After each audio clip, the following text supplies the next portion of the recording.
You want answers? I'm as mad as hell, and I'm not going to take this anymore. You want answers? You have offended my family. I think I'm entitled. You want answers? I want the truth. And you have offended a Shaolin temple. You can't handle the truth. Surely you can't be serious. I am serious. And don't call me Shirley. Radical Rant. For a long time, I've had this science fiction concept in my head, a novel maybe that I should write someday, you know, when I have some spare time.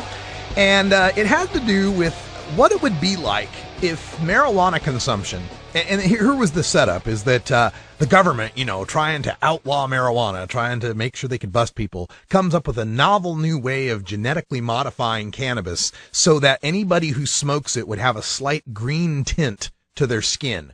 And the more that you smoke, the greener your skin would get, right? And it backfires on them when, of course, people discover how many green people there are. It's like, oh my God, there's green people everywhere.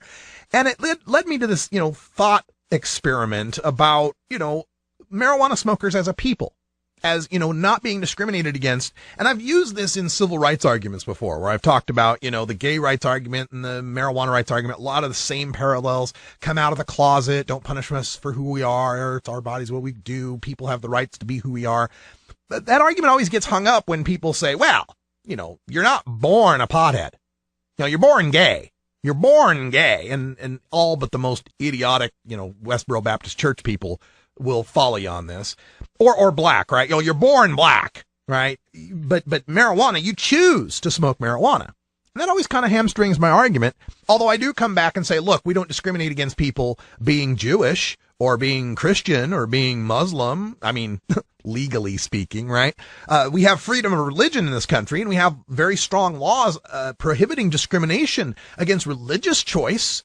So we do recognize that who a person is, what makes a person's essence and identity, can have a lot to do with things they choose, things they believe. Freedom of thought, right? But this is kind of a tough argument to float with some people because they're still going to say, yeah, but you're choosing to smoke dope.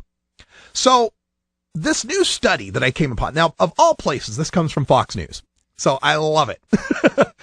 This had to do with a headline is marijuana-like compound could lead to first ever medication for PTSD. And I went into this ready to rant on, yeah, see, you know, they're going to make a pill out of it. They're going to patent a pill instead of just letting them smoke weed.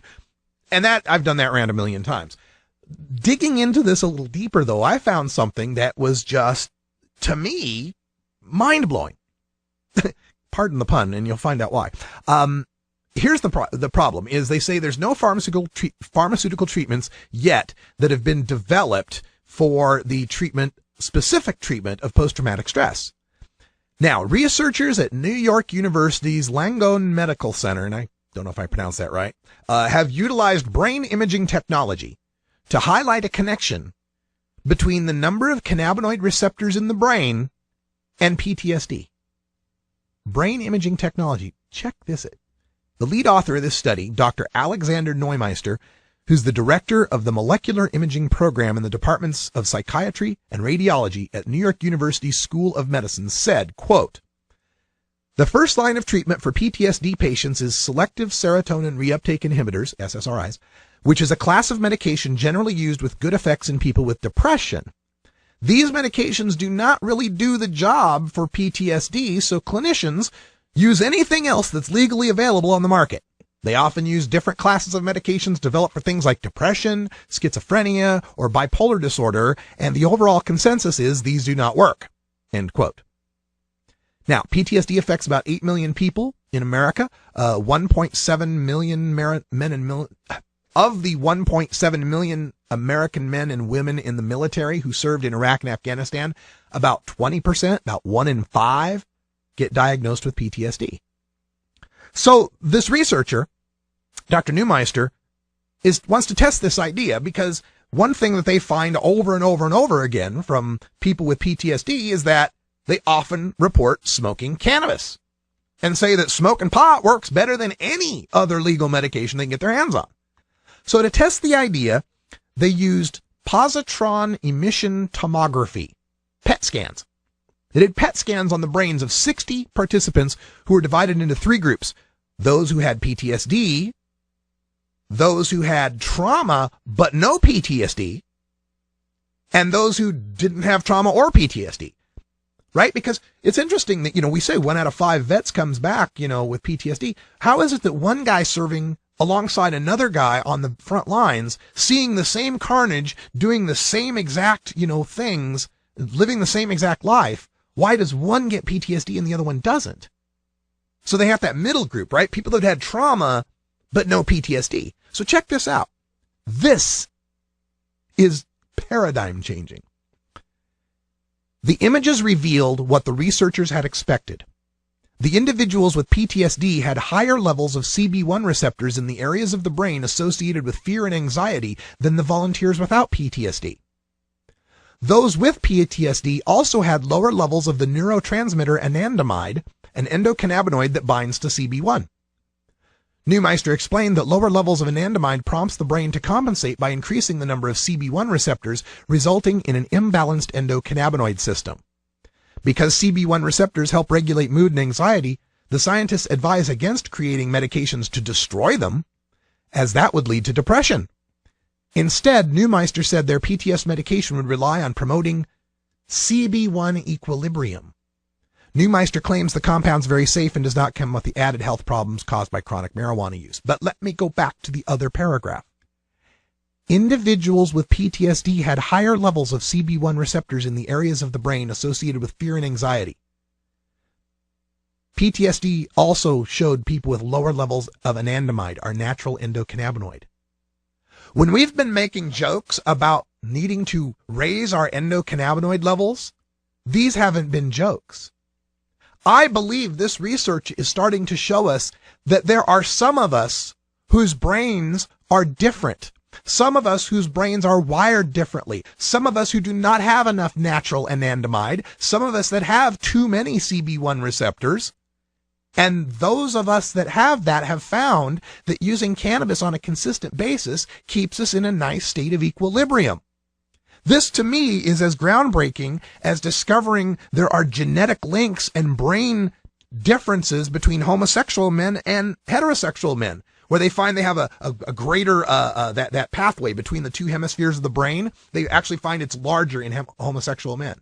That they're finding that the way our brains are wired can determine whether we're gay or whether we're stoners. If we've got a certain segment of our population in the military and certain people that experience trauma and then get PTSD versus people who experience trauma and don't get PTSD, wouldn't that also suggest there is a difference between the people who don't experience trauma whatsoever, but still may have different brains and have found different ways of compensating for that in their natural lives? I believe this. I believe that my brain is a differently wired brain than the average person. I think this explains why lots of people try pot when they're young, but only a few of us keep using pot when we get old. For those of people whose brains are wired normally, smoking pot makes them high. I don't feel high. I don't remember feeling high back in when I first smoked pot. You know what I felt? I felt normal. I felt the hypercritical voices in my head shut up for a while. I felt like I could actually go to sleep. Like everybody else ever told me they could just go to bed and go to sleep. That blew my mind. How do you go to sleep? How do you turn your brain off? How do you make it stop talking to you all night? How do you stop thinking until it's 4 or 5 in the morning? I was just endocannabinoid deficient. My brain is just wired differently. And when I use cannabis on a regular basis, I feel like you. I feel like everyone else. At least how they tell me they feel. Cannabinoid deficiency syndrome. Look it up. Ethan Russo, MD. You're right. Good stuff from our chat room. Hey, we got to go. For Brian the Red, I'm Radical Russ. Thanks for joining us. Stay tuned. Hour 2 is next. And until next time, take care of each other, tokers. This is the Russ Belville Show. The Russ Belville Show is blogging and podcasting daily at radicalruss.com. You plant it, you grow it, you dry it, you roll it, you smoke it. You take a seed, you plant it, you grow it, you dry it, you roll it, you smoke it. You take a seed, you plant it, you grow it, you dry it, you roll it, you smoke it, and it goes down.